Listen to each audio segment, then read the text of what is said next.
नमस्ते दोस्तों, रानी kitchen zone में आपका बहुत बहुत फिर से स्वागत है। घर के छोटे छोटे काम अब बनेंगे बहुत ज़्यादा आसान, क्योंकि मैं लाई हूँ ऐसे किचन टिप्स और होम ऑर्गेनाइजेशन के आइडियाज़ जो सिंपल होने के साथ साथ बहुत ज़्यादा स्मार्ट भी हैं। तो चलिए वीडियो को शुरू करते हैं। इस तरीके की पॉलीथीन हम सब के घर में होती होगी, क्योंकि जब हम कुछ भी बाहर से परचेज़ करके ले आते हैं तो इस तरीके की पॉलीथीन फ्री में मिलती है। तो चलिए आज इस पॉलीथीन को यूज़ कर लेते हैं और बनाते हैं एक ऐसी चीज़ जो कि इको फ्रेंडली भी है और बजट फ्रेंडली भी। आप इसे डेकोरेशन के तौर पे इस्तेमाल कर सकते हैं। तो देखिए यहाँ पे मैंने 2 पॉलीथीन अलग अलग कलर के लिए हैं। आपके पास कोई दूसरा कलर हो तो वो भी ले सकते हैं। इस तरीके से सबसे पहले तो इसको फ्लैट कर लेना है ताकि इसमें जो सिलवटें हैं वो हट जाए। इसके बाद इसे फोल्ड करना है। तो फोल्ड करने का जो तरीका है उसको आप ध्यान से देखिएगा। अब देखिए मैंने फोल्ड करने के बाद ऊपर का जो इसका हैंडल वाला पार्ट है उसे कट कर लिया।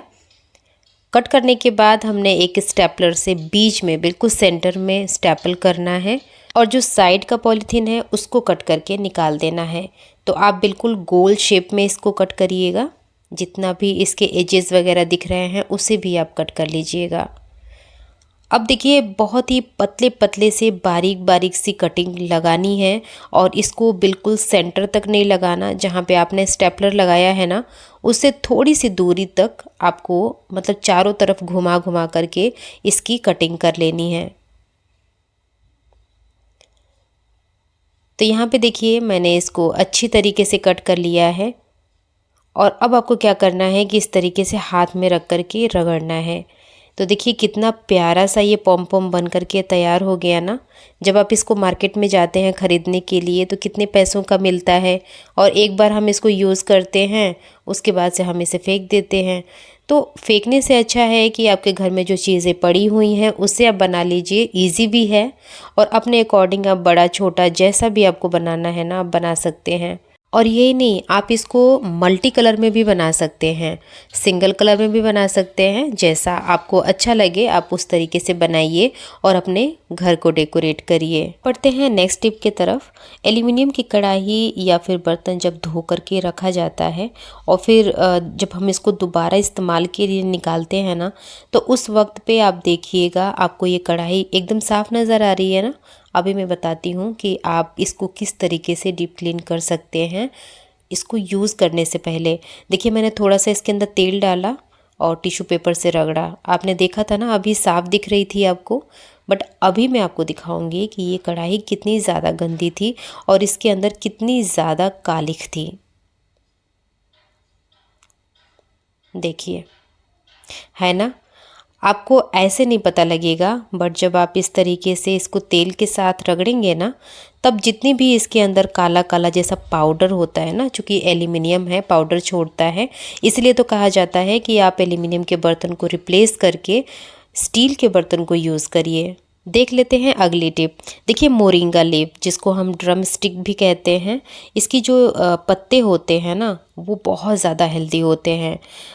आप इसे या तो हरे में यूज़ कर लीजिए या फिर इसको सुखा करके यूज़ करिए।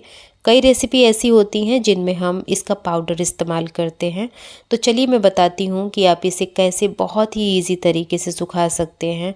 तो देखिए यहाँ पे ना सबसे पहले तो आपको मोरिंगा लीफ ले करके आना है और उसको इस तरीके से मतलब जो भी इसकी पत्तियाँ हैं ना उसको डंठल से निकाल देना है, अलग कर देना है।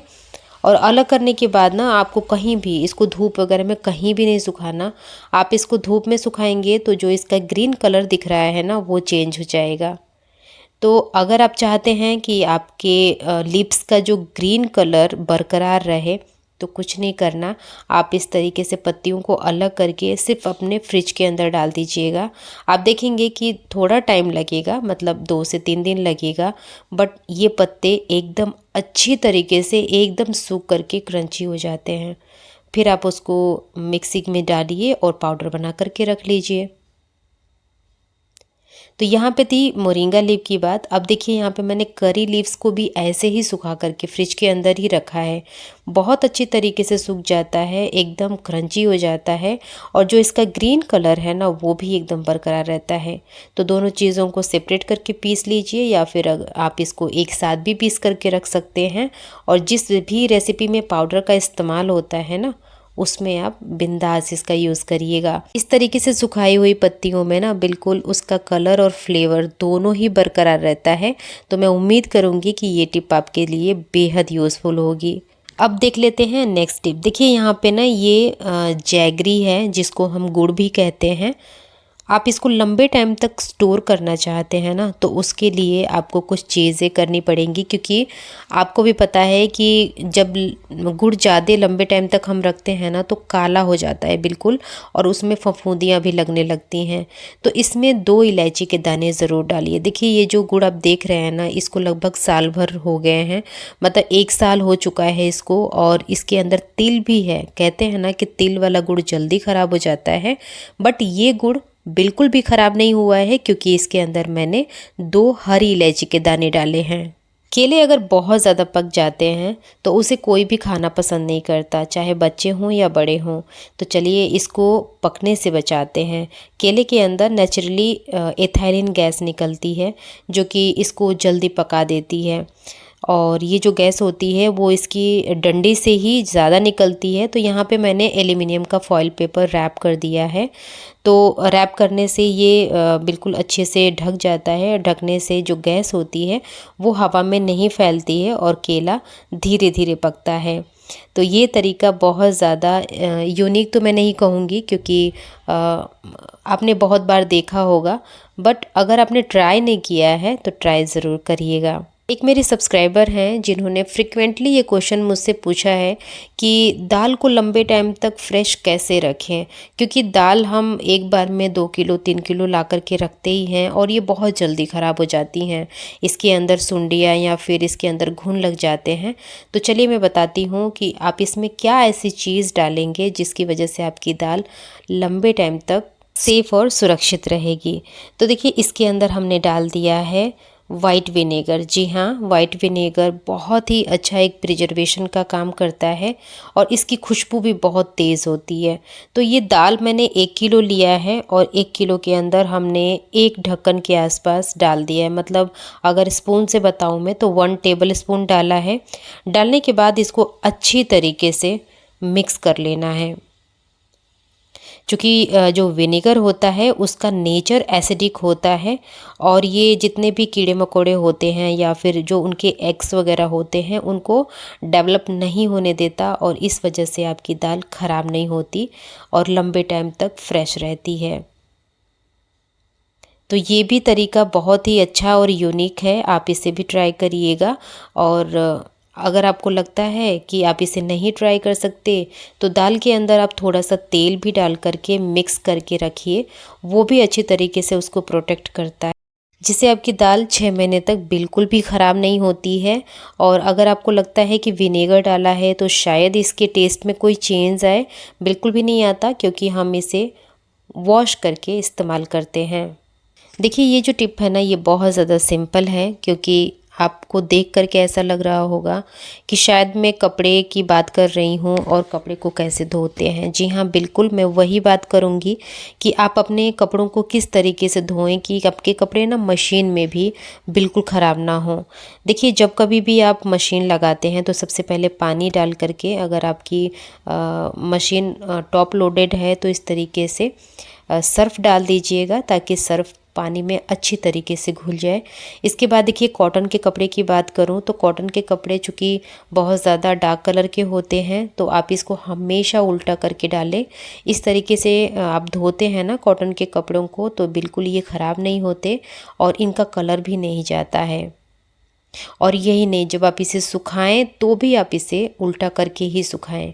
दूसरी बात कि आपके पास ऐसे कोई क्लॉथ्स हैं जिसमें डोरी लगी है तो डोरी को आप ओपन करके ना डालें, डोरी को इस तरीके से गांठ लगा दें ताकि जब गांठ लग जाता है ना तो ये कपड़ों में उलझता नहीं है और बहुत अच्छी तरीके से इसकी क्लीनिंग होती है। तीसरी बात ये है कि देखिए हम अपने कपड़ों में अंडरगारमेंट्स वगैरह को भी वॉश करते हैं। कई बार ऐसा होता है कि हमारी जो ब्रा होती हैं उनकी हुक्स ना खुले अगर रहते हैं तो बहुत ज़्यादा प्रॉब्लम होती है उसमें, और भी कपड़े उलझते हैं और बिल्कुल मतलब उसमें एक साइक्लोन की तरह बन जाता है, कपड़े बिल्कुल एक दूसरे में उलझ जाते हैं। तो इसके लिए आप ब्रा को मशीन में डालने से पहले मेक श्योर ज़रूर करिएगा कि इसके जितने भी हुक्स हैं वो अच्छी तरीके से लॉक होने चाहिए। ऐसे अगर आप अपने ब्रा को डालते हैं तो ब्रा भी ख़राब नहीं होती, साथ के साथ कपड़े भी आपके नहीं उलझते। बढ़ते हैं नेक्स्ट टिप की तरफ। देखिए हमारे घर का सबसे मेन पार्ट जो होता है वो होता है किचन और वॉशरूम। किचन का जो सबसे अहम पार्ट होता है वो होता है सिंक, क्योंकि सिंक साफ़ रहती है तो हमारे घर में पॉजिटिविटी आती है, इंसेक्ट्स नहीं आते, स्मेल नहीं आती है। तो चलिए आज मैं बताती हूँ कि सिंक को आप अपने घर में पड़ी हुई चीज़ों से किस तरीके से सुपर क्लीन कर सकते हैं, और ये बहुत ही ज़्यादा देसी और इफ़ेक्टिव तरीका है। तो यहाँ पे देखिए सबसे पहले तो मैंने इसके अंदर 1 चम्मच नमक डाला। नमक डालने के बाद इसमें खाने वाला सोडा, जिसको हम लोग बेकिंग सोडा भी बोलते हैं, और इसके साथ ही मैंने जितनी क्वांटिटी मैंने नमक की ली थी उतनी ही यहाँ पे बेकिंग सोडा और विनेगर की भी लेनी है। तीनों चीज़ों को इसमें डाल करके अच्छे तरीके से आप इसको थोड़ी देर के लिए छोड़ भी सकते हैं, या फिर इसको हाथों हाथ भी आप साफ़ कर सकते हैं। क्योंकि ये तीनों चीज़ें बहुत ही कमाल दिखाती हैं, बहुत ही अच्छा रिएक्शन करती हैं, तो आपकी जो सिंक है ना वो बहुत अच्छी तरीके से साफ़ हो जाती है। अब देखिए इसको मैं इस तरीके से टैप वाटर से साफ़ कर लूँगी। आपने बिफ़ोर और आफ्टर का रिज़ल्ट आपके सामने है, कितनी अच्छी तरीके से ये क्लीन हुआ है। तो देखिए इससे फ़ायदे क्या क्या होते हैं। आपके सिंक से खुशबू आएगी, आपके सिंक में जो भी कचरा फंसा होगा वो साफ़ हो जाएगा। इसके साथ ही जो खारे पानी का स्ट्रेन है वो भी क्लीन हो जाता है। हम लोग घर पे खाना खाते वक्त देखिए इस तरीके की शीट का इस्तेमाल करते हैं। कई बार तो इसे हम ख़रीद के ले आते हैं मार्केट से, या फिर आप अगर पैसा खर्च नहीं करना चाहते तो जो भी आपके घर में आटे की या फिर चावल की थैलियाँ आती हैं, अगर आप 10 केजी ले रहे हैं कोई भी चीज़, चावल या फिर आटा, तो इसकी जो थैलियाँ होती हैं वो काफ़ी बिग साइज़ की होती हैं, तो इसे कट कर लीजिए और इस्तेमाल करिए। अगर आप इसको और भी ज़्यादा खूबसूरत दिखाना चाहते हैं तो इस तरीके के हमारे घर में बहुत सारे पिलो कवर एक्स्ट्रा पड़े होते हैं, तो ये पॉलीथीन इसके अंदर डाल दीजिए। ऐसा करने से देखिए इसकी लाइफ भी बढ़ जाएगी और ये देखने में भी खूबसूरत हो जाएगा। जो इसके ओपनेबल पार्ट हैं उसको भी आप सिलाई मशीन से सिल सकते हैं और इसको परमानेंट बना सकते हैं। तो इस तरीके से अगर आप यूज़ करते हैं तो चीज़ें देखने में भी अच्छी लगती हैं, और अगर आप बेड पे खाना खाते हैं तो आपका बेड भी कहीं भी गंदा नहीं होता, क्योंकि आप कितना भी तरीके से खा लीजिए, थोड़े बहुत दाल के या फिर सब्ज़ी के तेल वगैरह लग ही जाते हैं, जिसको रिमूव करना बहुत ज़्यादा मुश्किल हो जाता है। तो अगर आपके घर में इस तरीके की प्रॉब्लम है तो मैंने वीडियो ऑलरेडी शेयर कर चुकी हूँ, जिसमें कि आप जितना भी ज़िद्दी से ज़िद्दी तेल के दाग होंगे ना उसको बहुत ही ईज़ी तरीके से रिमूव कर सकते हैं। अब बढ़ते हैं नेक्स्ट टिप की तरफ। तो देखिए हमारे बच्चों की जो डाइट में शामिल होता है वो होता है दूध, जिसको हम सुबह और शाम दोनों टाइम पिलाते हैं। बट इसे चेक करना कितना ज़्यादा ज़रूरी है कि आप जो चीज़ें बच्चों को दे रहे हैं वो प्योर है कि नहीं है। तो यहाँ पे एक बहुत ही देसी सा और बहुत ही पुराना सा तरीका, इफ़ेक्टिव तरीका है, जिसको मैं यहाँ पे बता रही हूँ। देखिए हमने हल्दी के अंदर ना, सॉरी, दूध के अंदर ना थोड़ा सा हल्दी डाल दिया और इस तरीके से इसे मिक्स कर लिया। अगर इसमें कहीं भी डिटर्जेंट या फिर कोई भी ऐसी मिलावट होगी ना तो दूध का कलर चेंज हो जाएगा, मतलब वो लाल हो जाएगा। अगर आपका दूध प्योर है तो अपना कलर चेंज नहीं करेगा, मीन्स हमने हल्दी डाली है तो दूध पीला पीला सा दिखेगा। ये बहुत ही ज़्यादा सिंपल और बहुत ही ज़्यादा इफ़ेक्टिव तरीका है। तो इस तरीके से आप अपने दूध को चेक करिए और मेक श्योर करिए कि जो आप दूध बच्चों को दे रहे हैं वो प्योर है कि मिलावट वाला है। अगर ज़रा सा भी आपको डाउट होता है ना तो आप जहाँ से भी दूध ले आ रहे हैं उसको तुरंत चेंज करने की ज़रूरत है। इस तरीके से जो जैम की या फिर अचार की जो बॉटल्स होती हैं, कई बार ना हम इसको खोलते हैं तो ये खुलती नहीं है, बहुत ज़्यादा टेप पर बैठ जाती हैं। तो चलिए बताती हूँ इसको खोलने का बहुत ही ज़्यादा आसान सा तरीका। देखिए, हम सबके घर में स्पून होता है। स्पून का जो बैक वाला पार्ट होता है, यानी कि जो टेल वाला पार्ट होता है, इसके ढक्कन के अंदर लगाइए और थोड़ा सा ऊपर की तरफ प्रेस करेंगे तो इसमें से टक की आवाज़ आएगी और ये जो टेपर बैठा हुआ जार है ना, ये बहुत अच्छी तरीके से ओपन हो जाएगा। सो फ्रेंड्स, ये थी मेरी आज की वीडियो। अगर आपको अच्छी लगी, आपने खूब एंजॉय किया है, तो प्लीज़ वीडियो को लाइक करिएगा। चैनल को सब्सक्राइब नहीं किए हैं तो सब्सक्राइब भी करिएगा, और आपको लगता है कि सारी टिप्स बहुत ज़्यादा हेल्पफुल हैं तो इसे शेयर भी करिएगा ताकि ज़्यादा से ज़्यादा लोगों को लाभ हो सके। कौन सी टिप आपको सबसे ज़्यादा अच्छी लगी ये भी ज़रूर बताइएगा। तो आज के लिए इतना ही, मिलती हूँ।